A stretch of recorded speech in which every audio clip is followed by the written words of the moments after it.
Good morning, no? Okay, so mayo ang tempo gabi, murag wa yun siya ka kunang bagyo, no? Di sa among lugar sa Butuan. Pasalamat kita sa Ginoo, no? Nga maluwag atong pag-ampo nga ilayo ta sa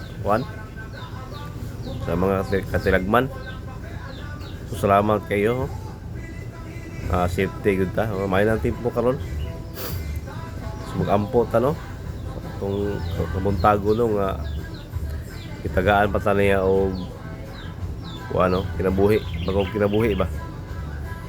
So mag-pray ta. Kauban ko ninyo, no? Ikaw nagalantaw karon. Ampo ta, pasalamat ta sa Ginoo. Lord Jesus, salamat Ginoo sa kabuntagon, Lord, nga ikaw nagapukaw, naga-extend sa mong kinabuhi, Ginoo. Dalaygon ka, Lord, ning kabuntagon karon. Salamat Ginoo sa adlaw nga magihatag ka namo, Lord. Salamat Ginoo sa kahayag, hangin ug tubig, Ginoo. Salamat Ginoo sa new life, bagong kinabuhi nga magihatag. Lord Jesus, ubani kami Ginoo karong adlaw, Lord, sa mga buluhaton, sa mga tagsa ka namo, Ginoo, sa karon sa magalantaw karon sa akong kuan, Lord.